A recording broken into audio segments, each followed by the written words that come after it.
Hello. Good morning. Thank you very much for the invitation. It's a pleasure to be here with you today. I'll be talking of a site which is dramatically different to the sites which were presented up until now.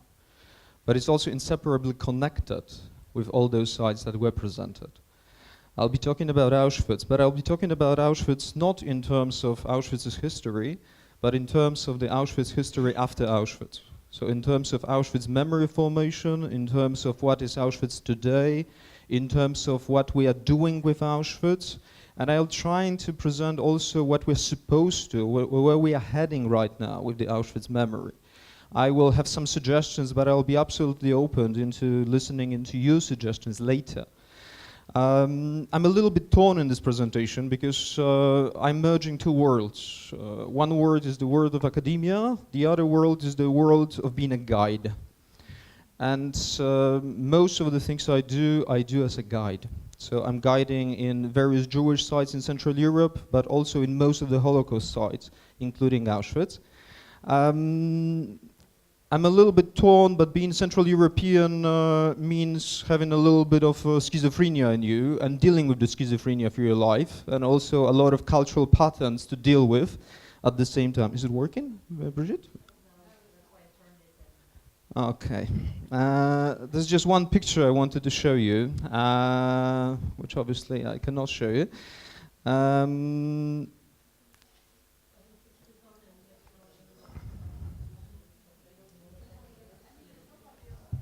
Okay. So talking about Auschwitz in the perspective of after Auschwitz, and talking about Auschwitz as a guide. Thank you very much. Thank you very much, Emil. That was great. Talking about the historical perspective of Auschwitz and talking about Auschwitz memory formation as a guide, we need to say a few words about what the guides are doing.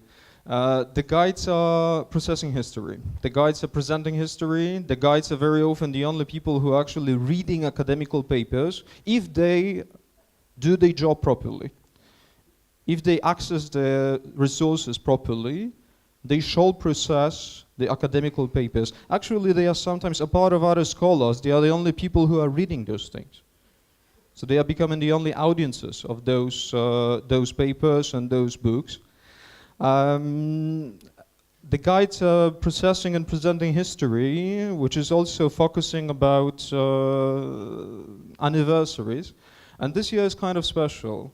We're meeting here in the 75 years of an anniversary of the Wannsee Conference. We are meeting 74 years after over 200 of Viennese ghetto Jews were deported through Fossili-Dikapi into Auschwitz. We are meeting in this place already 70 years after the first museums to the German Nazi atrocities or to the Holocaust were established. Yes, 70 years ago there was a decision by the Polish Communist government to establish the two museums.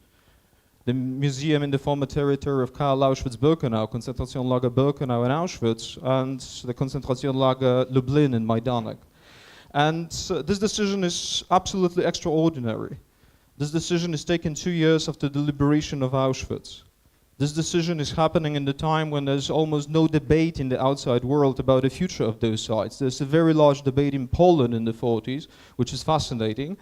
And for the lack of better word, and yes, in the decades after Auschwitz liberation, we're struggling with problems with language for decades. For the lack of better word, and with an idea of protecting the site, we are actually choosing the word museum, because that was the only concept which was providing protection of the site. So the museums were established, and from this point, the entire problem of a museum starts. From this point, the entire problem of presenting the content starts. And later on, the massivity of the visitors, which actually comes almost immediately into the site. It's not a new phenomena. It's not something that started after the Iron Curtain collapsed. It's something that is coming to the site almost immediately. Mostly by the local visitors from the Central Europe or Eastern Bloc. Because we have to remember that the site of Auschwitz is at first becoming an important memorial site, mostly for the Central European community of memory, because they get the access to that and they establish the museum and they control the narrative. So the first narrative of the site is a narrative of a Polish national communist agenda which is realized at this site. And I'm not saying that there's something wrong about it. I'm just giving you an insight into how the facts were on Earth, how the situation was looking like in there. I've made a study of most of the English and American newspapers in the years of, let's say, 1944 and 50s, trying to look for the word Auschwitz. I was asking a question whether the word Auschwitz became a point of memory for Western audiences. It didn't. You'll be surprised to notice that most of the British titles, American titles, are not even covering about the fact of Auschwitz being liberated. There are very small footnotes coming a couple of days later, and I don't want to go into the reasons for that. The reasons are very complicated. The reasons are connected with the geopolitical situation and the Iron Curtain, which is about to divide the continent. But for me, the important factor is Auschwitz as a site, as a term, did not become a place of memory for most of the Western audiences. For the survivors, it was a trauma. For the survivors, it was a trauma hard to release from, hard to narrate, how to talk about, and how to transform into a generational experience. For the second generation of the survivors, it was a very amorphic place, which was actually out of access. You couldn't travel there. This is something that Allah told. Even if you wanted to, you couldn't access that. I know few survivors of Auschwitz which were actually eager enough to show those sites into their children to travel there in the 50s and 60s, and those are really few cases that we know of. So things are not easy because of this Iron Curtain divide. The site is left on the, let's say, Polish Central European side, and that's the community of memory which is organized around it. On the other side of the Iron Curtain, there is the Western Jewish community of memory around the site of Auschwitz. And those two communities of memory are being built in almost complete isolation and separation from each other. On two sides of the Iron Curtain, in absolute isolation from each other, and they are merged in an enormous number of stereotypes of viewing each other, accusing each other. And there are very few platforms of meeting. There are very few platforms of actually seeing a person face to face and processing what happened. This is changing. I'm fast forwarding from a very large topic. This is changing dramatically in the 80s and 90s. So the 80s and 90s is a very intensive time period of conflicts around Auschwitz. We got about 20 years of a perpetual conflict around Auschwitz, which starts in 1983, and pretty much those conflicts are going all the way through into early 2000s. And those are conflicts on various levels. Those are conflicts starting from political and religious levels and going down into very social levels. We could talk for hours about that. For me, there is one added value into all those conflicts. Those conflicts became a platform of meeting. Those conflicts became a platform when, for the first time, the clergy of a Polish Catholic Church is forced to sit at one table with Orthodox Western European rabbis and resolve a conflict. This is actually the first site after the 30s when the representatives of the Polish Catholic Church have to sit at one table with a Jewish organization and resolve a problem, and resolve it constructively. Face each other. And facing each other is a very important factor, particularly when it comes to dealing with trauma. So Auschwitz was on the other side of the Iron Curtain, and Auschwitz was massively visited immediately after liberation. There are certain visits of the Western dignitaries at first before the Iron Curtain. In 1946, Picasso is visiting Auschwitz. We actually have one of his pieces in our collection in the museum. But this is all broken later on by the Iron Curtain. What is the contemporary Auschwitz? Contemporary Auschwitz is torn in a certain dichotomy in between trauma and trivia. And we are traveling on the spectrum when visiting the site, from trauma to trivia. We can say that the spectrum of trauma is very much connected to the prime memory of the site, to the memory of the survivors, to the memory of the second generation, to an incredible level of built expectations about this site, to an incredible level of visually processed images of this site that people come expecting to see. And then they face the site, the contemporary Auschwitz, and in a lot of cases, they are bewildered. They are demanding to be taken into the real Auschwitz site, because the Auschwitz they see doesn't correspond to the Auschwitz they've imagined. And here we are entering into the contemporary world of trivia, of a secondary memory of the site, and of a certain mass tourism construct of this site. So yes, Auschwitz is torn today in between the emotional experience that the visitors are going through, or at least we hope they do go through, and the mass tourist consumption of the site. And talking about the role of mass tourism, last year the site was visited by 2 million visitors. This year probably it will be even more. Where pretty much over the last 15 years, every year there's an additional number of 200,000 of visitors, 200,000 of visitors to a site. When they are coming to visit, they are spending about 3 hours exploring the museum exhibits, because this is the way how the museum is mediating this authentic site into the visitors. And for every visitor, it's critical to remember that he or she is finding hers or himself on the authentic site. And this is something that we are trying to make our guides stress on every possible level. The narrative is less important. The pictures that are shown are less important. The thing that is critically important is the authenticity of the site. We may actually say that on this level of mass tourism consumption and kind of mechanicness of a tourist consumption of the site, Auschwitz is becoming the absolute shrine of the thanatotourism. Unfortunately, there is a distinction like this in the nowadays world of a thanatotourism, of a tourist sites which are connected to the horrendous events in the history of humanity.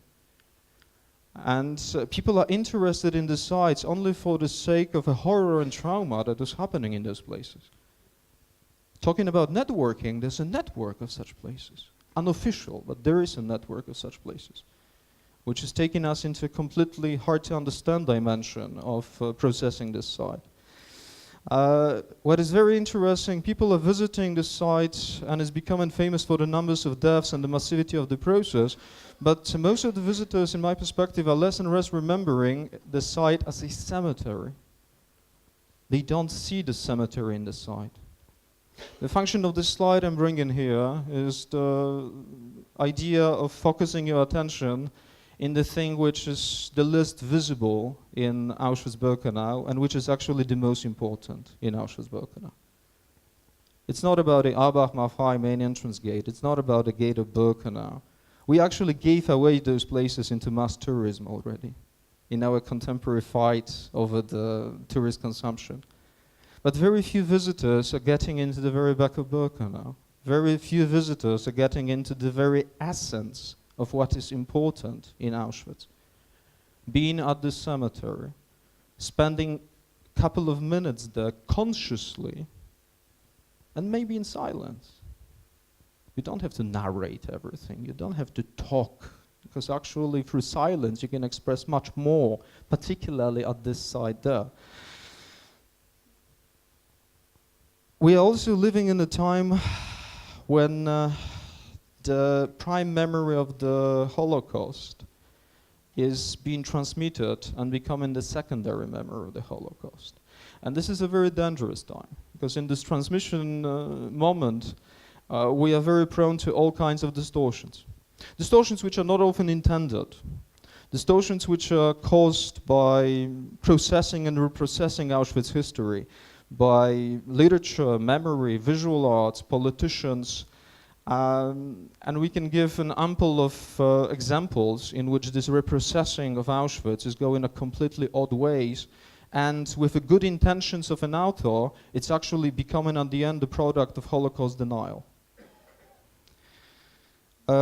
Distortions which are also unfortunately more and more caused deliberately by using and abusing the site and message of Auschwitz for all kinds of political agendas which are not always legitimate at the site. And we face it more and more often right now. At the same time, we have to remember that Holocaust is one of the most educated events in human history. It's very hard to find another element of human history today which will be more educated than the Holocaust, which is bringing us into another set of problems, the problems of educational fatigue, the problems of using the denial of the Holocaust as a new tool of the Middle East conflict, but also a problem which we will be all facing, the problem of a perpetual, devoid of reflection and over-institutionalized memory. We are sometimes getting too comfortable behind our institutions, which are perpetuating memory, to the level that the people doing them are forgetting about why they are doing it. And I can talk about it, particularly giving you the example of a museum of Auschwitz, which is existing 70 years in that space. So that's a problem. That's a big problem for the future. The problem is, the question is, what are the answers? What are the answers and what is the future? I think I've identified, for the reason of this conference, I've identified I got 3 minutes, I got three major ideas how to get out of this vicious circle of a certain trivialization of the site. How to get out of the vicious circle of mass consumption, how to get out of the vicious circle of joyfulness, selfies, and actually kind of a mass tourism dynamic of behavior, of a group behavior at the site. Because this is something that you observe, even in the groups which are very focused and very serious. There comes a point during the visit when it's going odd ways. And maybe it's natural, maybe we shouldn't fight about it, against it. But what are the possible 3 directions that we shall follow? One of the directions is the direction which we started to enter only about 10 years ago. I mean, we as a kind of a global community of people thinking about the Holocaust. And that's a dimension which you are beautifully presenting within the last 1.5 days here, the direction of life. We have to understand Auschwitz as a very static place, as a very static place of death. That's why my presentation is very static, in contrast with your presentations. Your presentations are about life, and they are actually bringing a sense and a meaning into the site called Auschwitz. When I'm talking to Holocaust educators who are always becoming at a certain point very mechanic in their narratives and focused on technological aspects, which is a huge problem, you need to make people aware that Auschwitz is a story about loss of life. And if it's a story about loss of life, you will never understand Auschwitz if you don't understand what was there before Auschwitz. You will never understand Auschwitz if you don't go to Erfurt, if you don't go to Frankfurt, if you don't go to Lublin, if you don't go into all of those communities which existed there, if you don't see a person of bone and flesh who is trapped in the world conflict and takes the best possible decision hoping to save his or her life, and it doesn't work. So actually this narrative of life is critically important. You cannot take a group of 16, 17, 18 years old teenagers into Treblinka without taking them to Warsaw or Białystok. You cannot take them to Bełżec without taking them to Krakow or Lvov. You just cannot do it because you don't know what to show them. You don't know what is lost, and they will not get it. If you focus on the mechanicness of the process, there is another very pervert thought which we have to consider. The nowadays 20, 25 years old man or girl that is being educated into the mechanicness of the process, which the guys are really liking, I have no idea as a teacher where this knowledge will be taken into within the next 5, 10 years. And as a teacher, I'm supposed to be responsible for what I'm teaching. I can have the best of intentions of knowing that I'm generating awareness and consciousness and maybe compassion. But maybe I'm actually instructing somebody. And you have to consider that. If you're a good Holocaust teacher, you have to consider that. Another dimension which we may actually take this heritage into is stop complaining about mass terrorism, but seeing mass terrorism as an opportunity. Seeing mass terrorism of 2 million of visitors at the site coming consciously, or even unconsciously, because a lot of visitors are coming unconsciously to this site, as an educational potential. You get 2 million people visiting the site, and most likely in their lives, this will be the only 3 hours in which they are focusing on the history of World War II and Holocaust. Most likely for most of those people, this will be the only 3 hours of their life. So this is an educational opportunity for the 280 guides in Auschwitz. And we're actually putting very little stress in those presentations on guides themselves, and we should, because the guides are the frontmen. The guides are those who are actually teaching. The guides are those who are actually mediating the research into the audiences. So the guides are critical in the entire consideration of ours. But there is also one more direction which I think we shall go. And it's a direction that we completely obliterated over the last 70 years, and we obliterated it for a reason. After the Holocaust, there comes trauma. I'm very shallowing the concept right now. After the Holocaust, there comes trauma, there comes silence. There comes lack of reflection about the broader concepts of genocide. And I think that we are right now at the stage of transitory from the prime memory into the secondary, transition from the prime memory to the secondary memory, and we have to open up. We have to open up into comparative studies of genocide. We know today how to talk about it. We finally developed this language. Maybe we have to change this language. Maybe this language is not perfect. We are all the time working on this language. We know how to build museums, we know how to build monuments, we know how to teach, we know how to write books. We are completely hopeless in one matter. We are completely hopeless in genocide prevention. Completely hopeless. And that's the last lesson that we have to learn. And I think there's no other place to learn it but in Auschwitz. And going into comparative studies of genocides is critically important, and that's a field of research that we've only entered recently. We've only entered into this field maybe in the last 10, 15 years seriously. Or actually not seriously, in most cases. So that will be another direction of going with the memory of the Holocaust. Is it blasphemous?